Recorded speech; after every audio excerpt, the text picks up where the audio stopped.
Bonjour à vous mes amis taureaux, bienvenue sur ma chaîne Intuition Desserine. J'espère que vous allez bien. Allez, on va commencer tout de suite. Pose-toi une question, pas la question habituelle qu'on se pose à propos de l'argent. Une autre question. Si une somme d'argent inattendue arrivait dans ta vie cette semaine, est-ce que tu saurais ce que tu en ferais? Pas la réponse rapide qui te vient en surface. La vraie réponse. Celle qui dirait quelque chose de vrai sur qui tu es maintenant, sur ce qui te tient vraiment à cœur, sur ce que tu placerais en priorité si la contrainte financière s'allégeait soudainement. Cette question est plus importante qu'on ne le pense, parce que la qualité de ta réponse à cette question détermine en partie la qualité de ce qui s'apprête à arriver dans ta vie. L'argent qui s'approche de toi est réel, il vient. Il a une trajectoire qui converge vers ta réalité concrète et cette trajectoire arrive bientôt à son terme. Mais avant qu'il ne se manifeste, je veux te proposer un dialogue intérieur qui va te permettre de l'accueillir dans des conditions optimales. Parce que recevoir une somme d'argent sans s'être préparé intérieurement est une situation à laquelle beaucoup de personnes ne savent pas répondre adéquatement. Et le résultat, c'est qu'elles laissent filer ce qui leur a été donné sans en tirer le bénéfice durable que la situation aurait permis. Toi, tu vas faire différemment.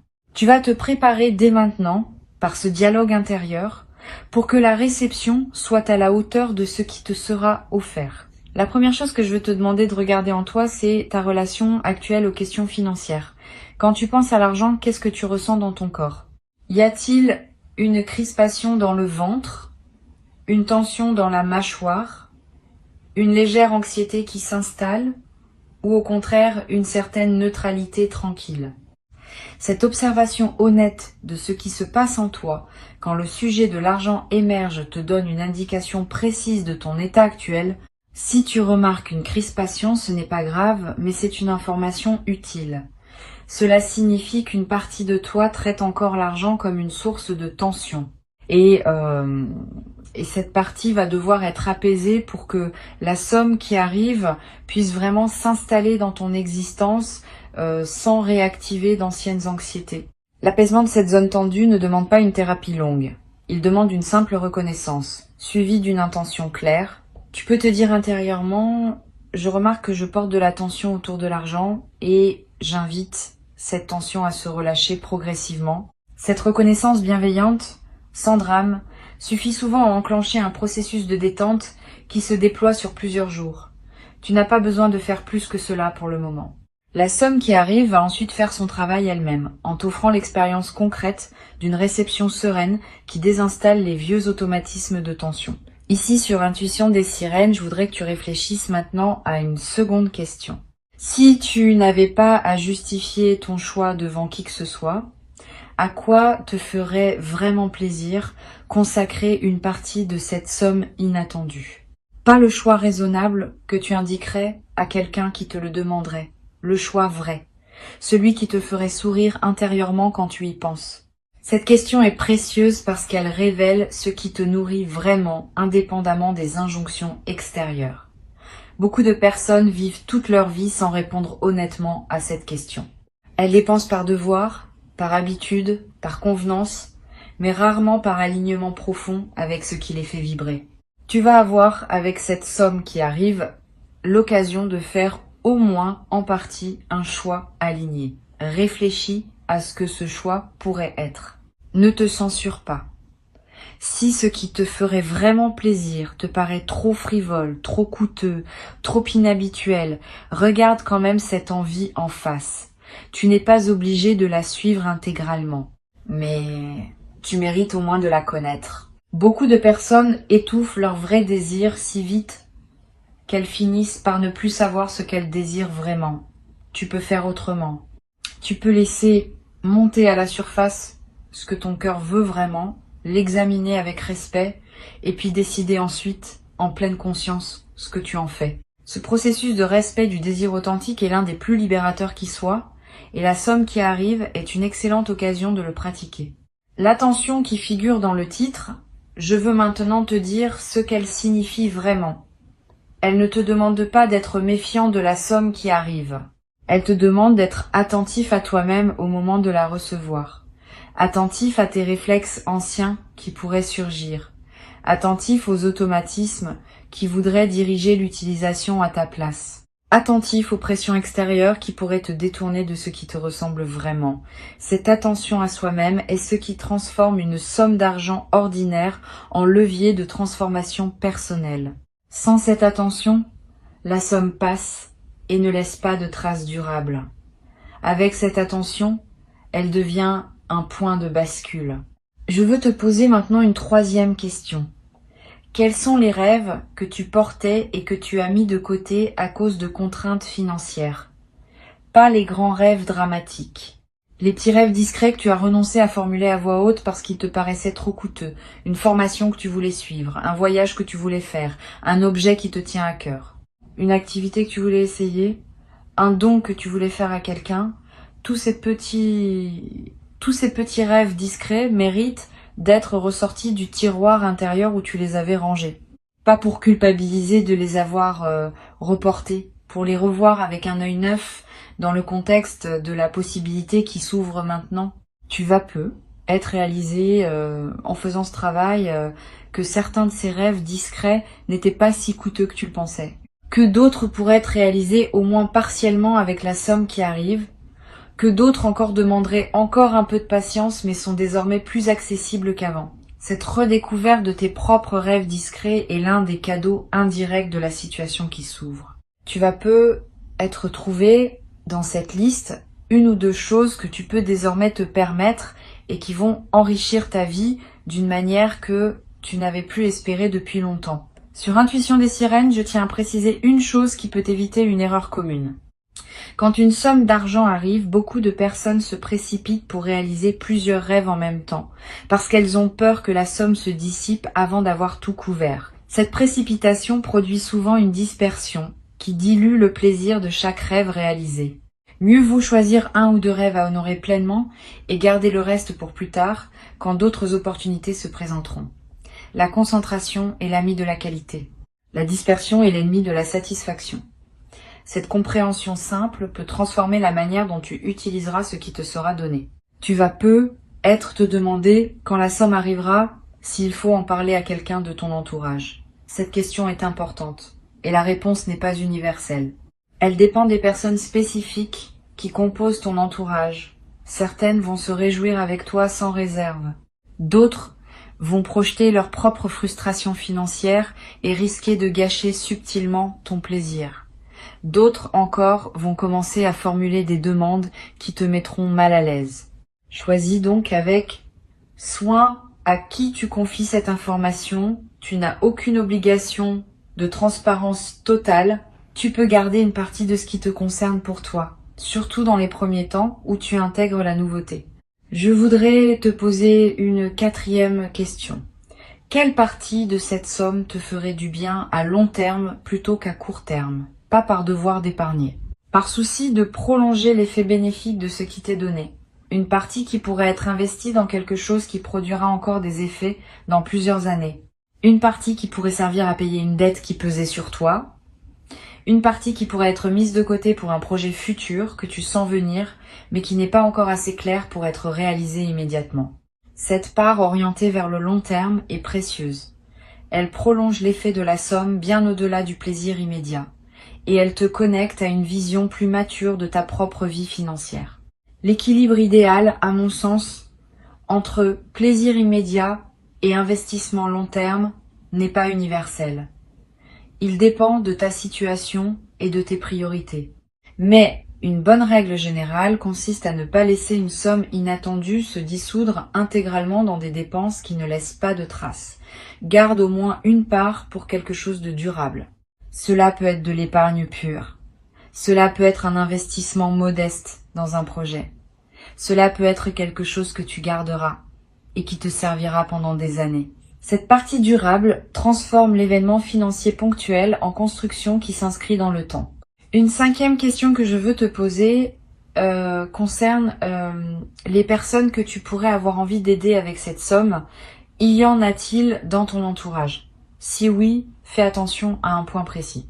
L'aide que tu offres devrait venir d'un débordement de joie et non d'une obligation morale ou d'une culpabilité. Si tu sens, en pensant à aider quelqu'un, un élan léger, suis-le.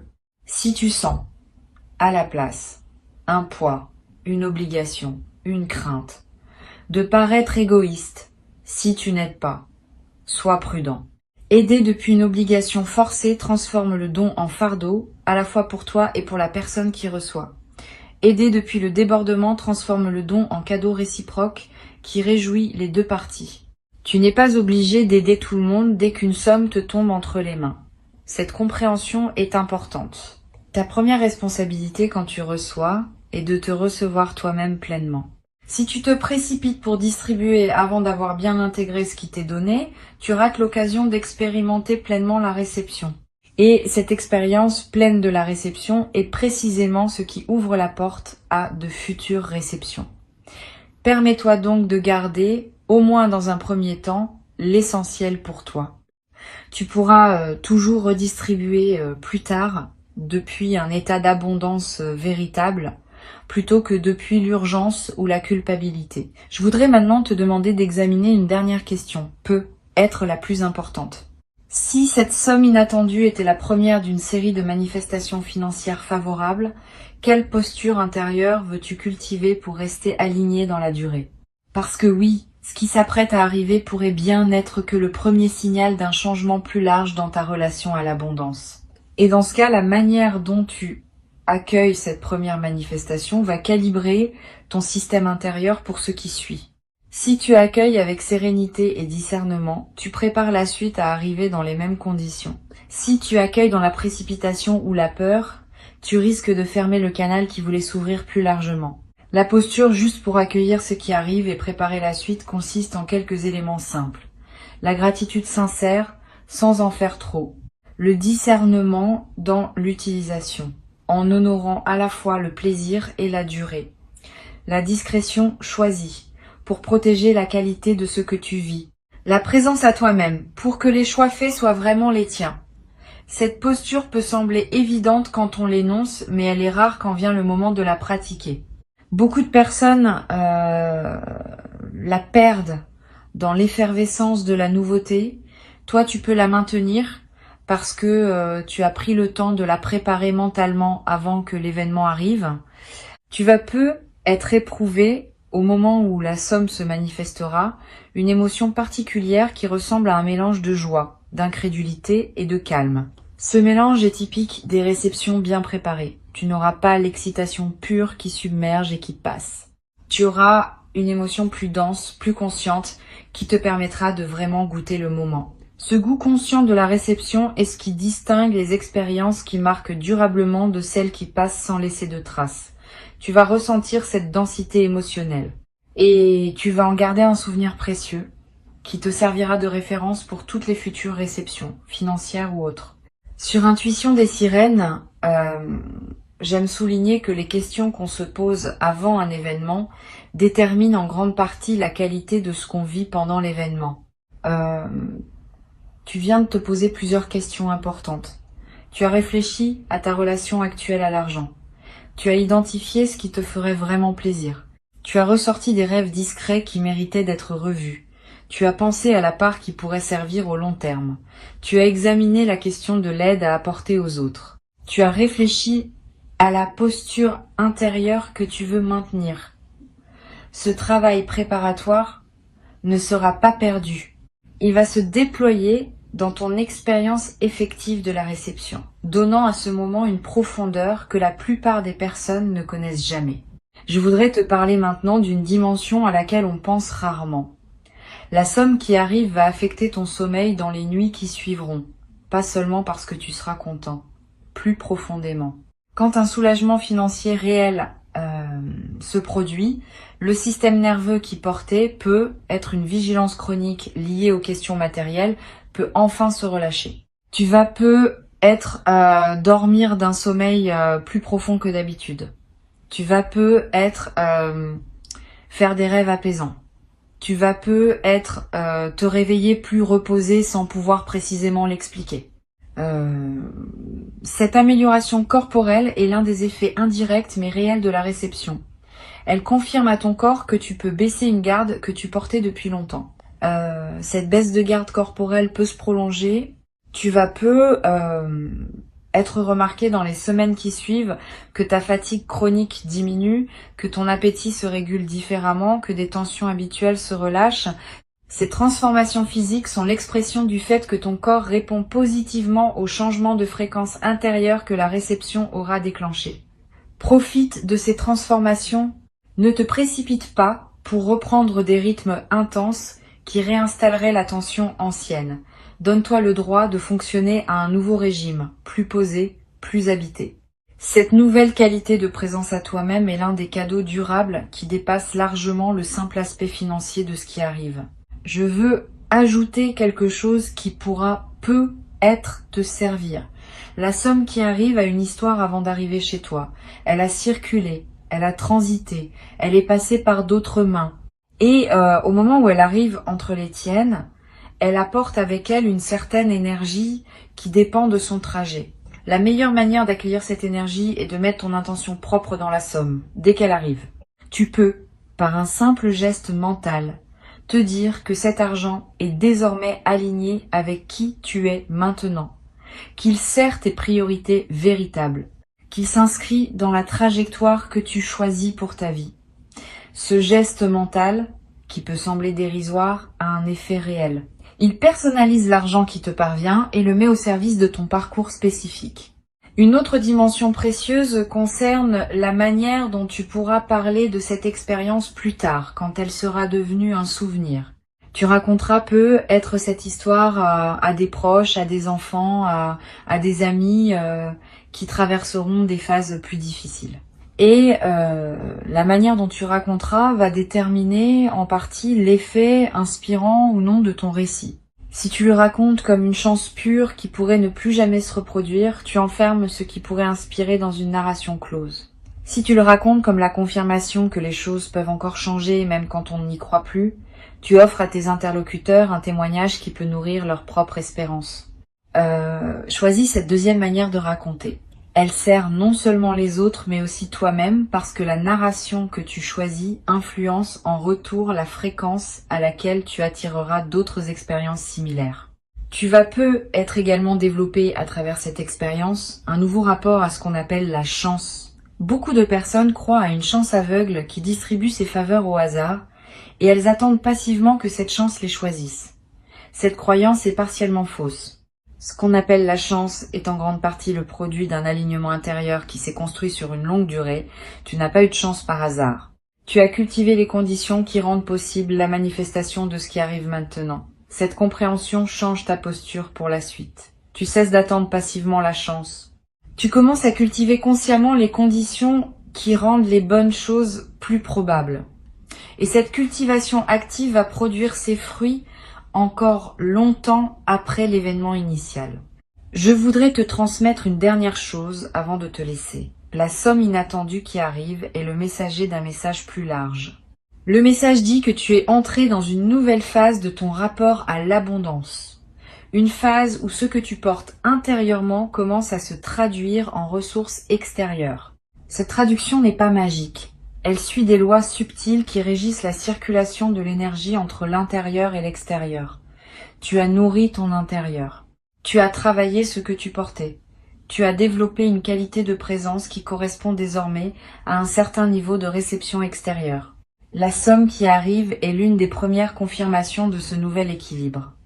D'autres confirmations suivront, sous des formes diverses, financières et non financières.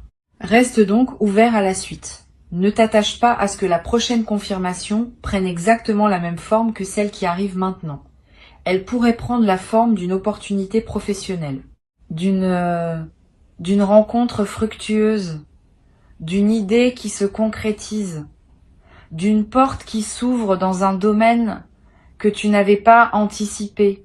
Tout cela appartient à la même séquence d'ouverture qui a commencé en toi et qui se déploie maintenant dans le monde extérieur. Ta tâche, c'est de rester aligné avec ce qui se passe. De ne pas saboter par anxiété ce qui veut s'installer durablement. De ne pas non plus te reposer sur ce qui se manifeste comme s'il n'y avait plus rien à faire. La cultivation continue de l'alignement intérieur reste essentielle. Sans elle, le canal se referme. Avec elle, le canal s'élargit progressivement. Reçois donc ce qui arrive avec la qualité de présence que tu as construite à travers les questions que tu viens de te poser. Tu es préparé. Avant de te quitter pleinement, je veux te transmettre encore plusieurs perspectives qui vont enrichir ta préparation à ce moment de réception. La première concerne la qualité du premier moment où tu prendras conscience que la somme est effectivement là, dans ta réalité. Ce premier moment est précieux, il ne se reproduit pas. Tu peux choisir de le traverser dans la précipitation ou de le ralentir pour vraiment le savourer. Je te recommande la deuxième option. Quand tu auras la confirmation que la somme est là, prends quelques minutes simplement pour respirer avec cette information. Ne fais rien tout de suite. Pas de calcul, pas de plan. Juste une présence à ce qui vient de se produire. Ce simple ralentissement transforme un événement en expérience consciente et il imprime dans ta mémoire un souvenir qui te servira longtemps. Une deuxième perspective importante, tu vas peut-être avoir dans les jours qui précèdent la manifestation des intuitions qui te traversent sans que tu puisses les justifier rationnellement. Tu vas peut-être sentir que quelque chose se prépare. Tu vas peut-être avoir des rêves qui contiennent des images d'eau, de pluie, de fleuves, qui dans le langage symbolique évoquent souvent l'arrivée de ressources. Tu vas être remarqué des chiffres qui reviennent dans ton environnement. Ne disqualifie pas ces signes, ils ne sont pas des hasards. Ils sont la manière dont ton intuition capte l'approche de la manifestation et te le signale par les canaux qui lui sont disponibles. Note ces signes si tu en remarques. Ils confirmeront, après coup, que ton système intuitif fonctionne bien. Tu vas peut-être également ressentir, à un moment précédant la manifestation, une sensation de calme inhabituelle. Comme si une tension chronique que tu portais depuis longtemps autour des questions financières s'était relâchée sans cause apparente. Cette détente préalable est un signal très fiable de l'approche de la manifestation. Ton système intérieur sait avant ton mental conscient que quelque chose va se débloquer et il commence à se détendre par anticipation. Quand tu remarques cette détente, ne la disperse pas dans des activités intenses. Reste avec elle, habite-la. Cette qualité d'attente détendue est précisément ce qui prépare la réception de qualité. Je voudrais te parler de la qualité de la lumière qui semble changer parfois dans les moments importants de notre vie. Tu vas être remarqué le jour où la somme arrivera ou dans les jours qui suivent que la lumière du soleil te paraît avoir une qualité particulière, plus dorée, plus présente, plus chargée d'une signification que tu pressens sans pouvoir l'expliquer. Cette modification subjective de la lumière est l'une des manifestations les plus subtiles des phases où la grâce se déploie dans une vie. Elle reflète le fait que ta perception elle-même est en train de s'élargir. Et cette perception élargie te permet de capter dans le réel des dimensions qui te restaient inaccessibles auparavant. Profite de ce changement de lumière intérieure. Il accompagne ce que tu vis et lui donne une saveur particulière. Une troisième perspective concerne la manière dont la somme va modifier subtilement ton rapport à ton emploi du temps. Avant la manifestation, peut être que tu courais après le temps. Tu calculais, tu optimisais, tu remplissais chaque créneau. Après la manifestation, tu vas peut-être commencer à respirer différemment dans tes journées. Pas parce que tu auras moins à faire, mais parce que la pression de fond va diminuer. Tu vas pouvoir t'autoriser des pauses, des lenteurs, des moments où tu ne fais rien et où tu te permets de ne rien faire. Cette dilatation du temps personnel est l'un des effets les plus précieux d'un soulagement financier. Elle te donne accès à une dimension de la vie que la pression chronique te cachait. Tu vas être également constater que tes priorités se réorganisent légèrement. Des activités qui te paraissaient importantes vont sembler moins essentielles. D'autres que tu négligeais vont prendre une nouvelle place. Cette réorganisation des priorités n'est pas une erreur. C'est l'expression d'une lucidité qui se manifeste plus librement quand la pression diminue. Permets cette réorganisation. Suis-la. Elle te conduit vers une vie plus alignée avec ce qui te tient vraiment à cœur. Ne la combats pas en pensant que tu dois maintenir tes anciennes priorités par souci de cohérence. La vraie cohérence, c'est celle qui se met à jour au fur et à mesure que tu deviens plus toi-même. Sur cette chaîne, j'aime souligner que les sommes inattendues ont parfois un effet de catalyseur dans la vie de ceux qui les reçoivent. Elles ne sont pas seulement de l'argent. Elles sont l'occasion de revisiter sa vie, de poser des choix qu'on remettait à plus tard, de prendre des décisions qui demandaient un certain coussin financier pour pouvoir être prises sereinement. Tu vas peut-être prendre, dans les semaines qui suivent la manifestation, une décision importante que tu reportais. Une décision concernant ton lieu de vie. Une décision concernant ton activité professionnelle. Une décision concernant une relation qui demandait à évoluer. Cette décision n'aura pas été directement causée par la somme. Mais la somme aura été le catalyseur qui rendait possible la prise de la décision. Cet effet catalyseur est l'un des aspects les plus précieux des manifestations financières inattendues. Tu vas peut-être avoir l'envie à un moment de marquer symboliquement la réception de cette somme par un geste rituel. Un objet acheté qui te rappellera ce moment. Un repas particulier partagé avec une personne chère. Une journée entière consacrée à une activité qui te fait du bien. Ces gestes symboliques ne sont pas dérisoires. Ils inscrivent l'événement dans le tissu de ta mémoire vivante et ils créent un point de référence auquel tu pourras revenir mentalement plus tard. Quand tu auras besoin dans des moments futurs de te rappeler que les bonnes choses peuvent arriver, tu pourras revenir à ce moment marqué symboliquement. Cette pratique de marquer les moments importants par des rituels personnels est l'une des manières les plus simples de cultiver une mémoire émotionnelle riche. Tu vas également peut-être commencer à voir l'argent autrement, plus largement, pas seulement comme une ressource pour acheter des choses, comme une énergie qui circule à travers toi, qui te traverse, qui peut être orientée vers ce qui te ressemble. Cette nouvelle vision de l'argent n'est pas philosophique abstraite, elle a des effets pratiques. Tu vas peut-être commencer à dépenser différemment, avec plus de conscience, avec plus d'alignement entre ce que tu achètes et ce que tu es. Tu vas peut-être te rendre compte que beaucoup de tes anciennes dépenses étaient automatiques, sans réelle satisfaction. Cette prise de conscience peut t'amener à simplifier certains aspects de ta consommation, à concentrer tes ressources sur ce qui te nourrit vraiment. Je voudrais te parler du rôle particulier que joue la générosité dans la durée des bénéfices financiers. Quand on partage une partie de ce qu'on reçoit, sans que ce partage soit forcé ou culpabilisant, on entretient un mouvement de circulation qui maintient le canal ouvert. C'est pas un calcul, c'est une dynamique réelle. Les personnes qui retiennent tout par peur de manquer ferment souvent par cette retenue le canal qui voulait continuer à donner. Les personnes qui partagent un peu, depuis l'abondance et non depuis la culpabilité, gardent le canal ouvert.